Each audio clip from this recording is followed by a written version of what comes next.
So it still never gave me that opportunity to like, now I feel like my dad loves me unconditionally. It's nothing that I can do that he's going to stop loving me, or that he's not going to be in my life, or that he's not going to call me or whatever. Like, I know for a fact that even if I make him mad, he may not talk to me the next day, but he's going to call me the day after that. You know, we're going to still have a relationship.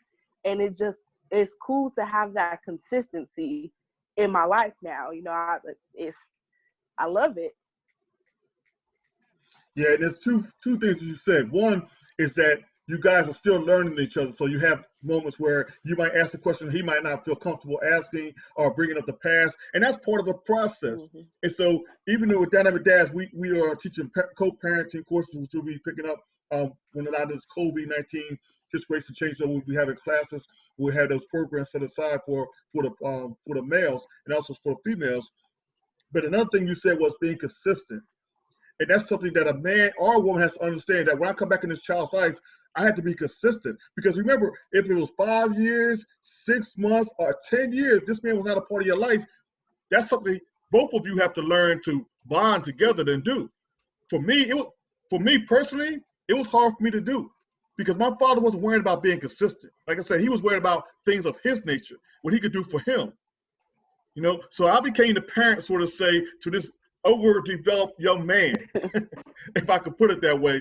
And so here I am doing things that he should be doing for me, but I had to become the parent. I had to be the responsible one. I had to be consistent in order to be a part of his life.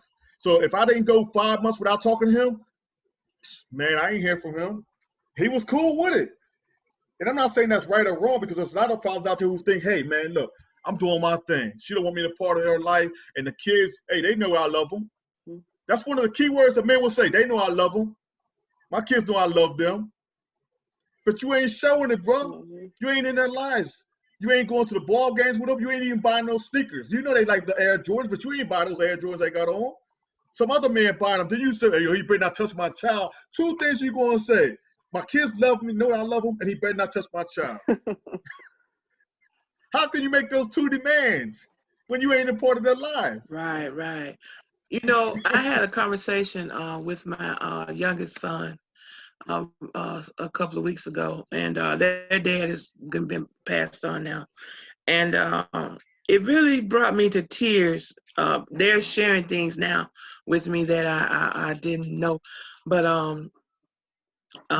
they were separated. We were divorced when they were really, really young.